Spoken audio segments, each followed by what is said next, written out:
Well, the last game, we think, is Xenoblade Chronicles X. Definitive edition. Thank you very much. A game that I didn't think we'd see again. Why? It's so weird. Like it's kind of like the black sheep of the Xenoblade Chronicles series in a weird way. What one is it in the order? It's the second one. Oh. So they released Xenoblade Chronicles in 2010, I think, which also has a really weird history. And that was the Wii GameStop GameStop one, yes, right? that GameStop like funded to bring here or some shit. Yeah.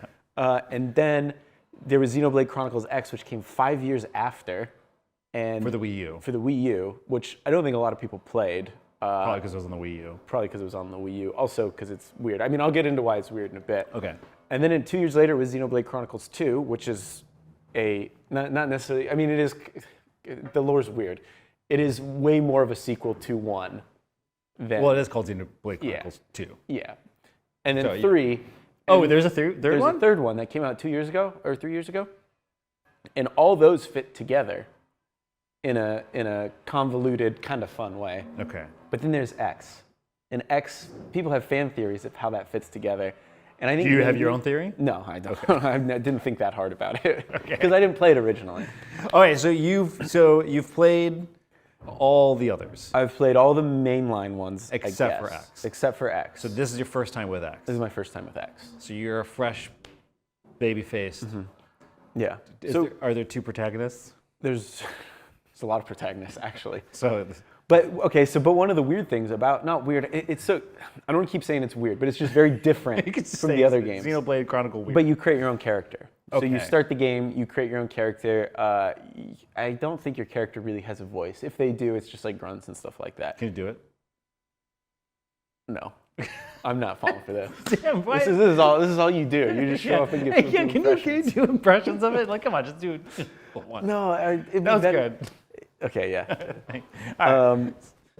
What was that? Yeah, because create your own character. They don't really speak. There's also like grunt. 50 different. I don't think there's a 50, but there's a ton of different party members that you can add to your team, and you can swap between them. Okay. I think you can only have a party of 4, but you can switch between that 4, and then you can change your character so you can play as different people in your party. I don't think I asked the most obvious question. What is it? Also, well, yeah, okay, what is it? And then I have another obvious question. No. What's your obvious? Well, I mean, how is this different from the other ones? Like, why is this not a mainline one? How is this not a mainline one? Okay, well, so that's one thing. You create your own character. I guess in Xenoblade Chronicles 3, there are a lot of characters that kind of are part of your extended party. It is structured more like a MMO, I guess. Okay.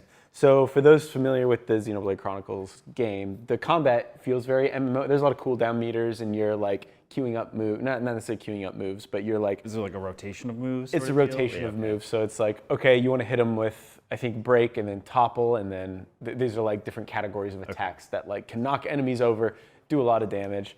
But the way it actually plays moment to moment feels very MMO sort of style combat. Okay. But which is different from the others? All of them play like this. Okay, all right, okay. The difference is that 1, 2, and 3 feel more like a traditional RPG, in that you're going through a story, you're completing missions, while X is you do a lot of grinding between the story. So you go out and explore the world, which is huge. The world is gorgeous. It looks great still, after almost 10 years. Jesus, oh my God. Peter Brown reviewed it originally, gave it an 8 out of 10 back in 2015. Wow, Jesus Christ. Yeah, okay, wow, all right. Yeah, I was there for that. I've been here for too long. And you just get up and walk out. You're like, I gotta go. So it looks great. It looks really good. To this day. I think the thing that holds up the most, in my opinion, is that world and the way it's kind of structured, because you start at the bottom of the map, essentially, in New Los Angeles. That's what the hub is called. And you basically just like explore the map outward, and different hexagonal areas of the map you start to fill in by finding these satellites, and then there's other quests in each square of the map, and you want to try to like complete them all. And as you complete them, you get more experience, you get new quests, and then you can, once you hit like a certain level threshold, you can do the next story quest. I haven't finished it yet. I've only played like 20 hours. And how long is it usually? Those games are like, it's it's pretty long. I think the big thing with this one at the time was that there were mechs. I forget what the mechs are called. There's a specific name. But you dudes. could pilot these mechs and you customize these mechs, but you don't get to that point until like 30, 40, 50 hours into the game, depending on how long things take you. The last thing I'll say about why this is very different than the other Xenoblade games is this has multiplayer. Oh, okay. This has like multiplayer cooperative missions, which I haven't been able to test in this version. But that was another reason why I was like, there's no way this game is coming to Switch. Like I figured this game would be forgotten. Like it would stay on the Wii U. Because it's just like it's a weird one. It's so strange. Like it doesn't quite fit. But I'm very happy it has made it because now the entire Xenoblade, all the Xenoblade games are on Switch, which is pretty cool. I think You've reviewed 1.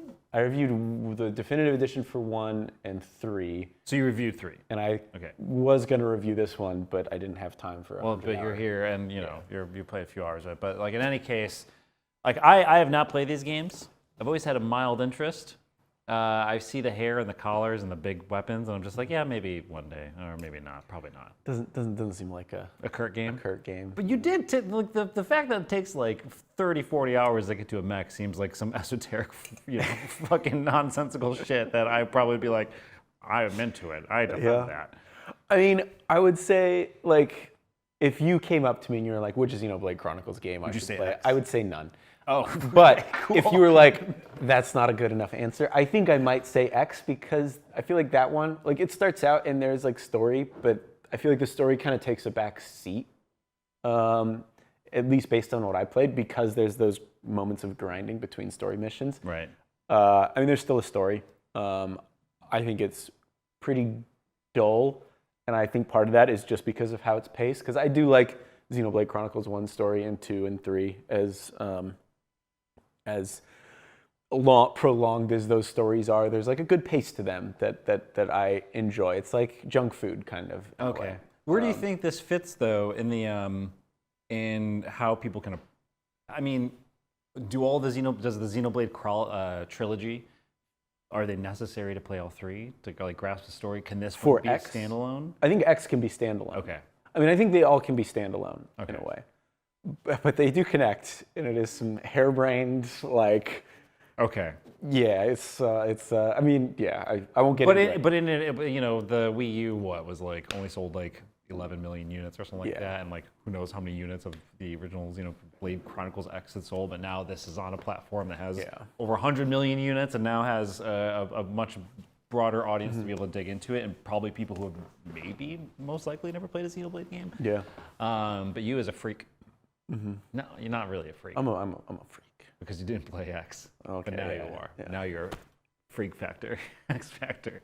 But as a Xenoblade person who's like in the thick of it, how you feeling? Like as entering this as a fan who's played all 3, who's reviewed 2 of them. I don't love it. Oh, okay. Yeah, all right. I don't love it. I think for me, the reason I enjoyed 1, 2, and 3, especially 1 and 3, is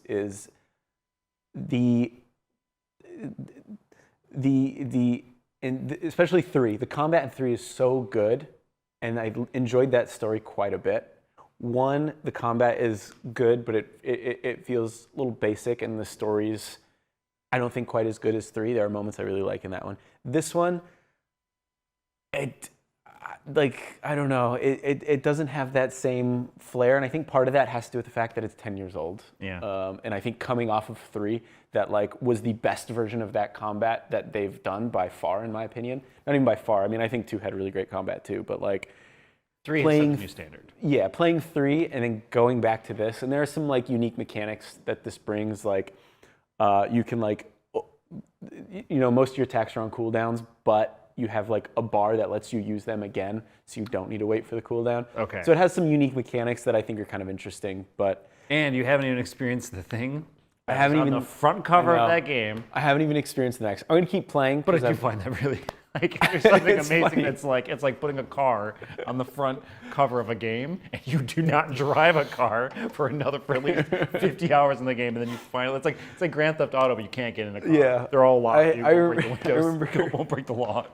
I remember when Peter was reviewing it, he was really frustrated because he was like, the whole marketing was around these mechs.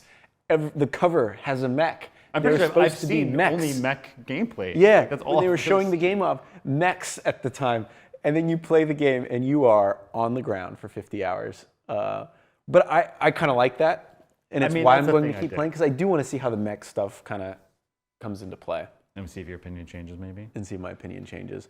Well, with that said, if you had to tell anybody who's not a Xenoblade, who has not played Xenoblade, not me, because you'd say don't play any of them. But if someone came to you who's like, I like big hair and collars and swords Yeah.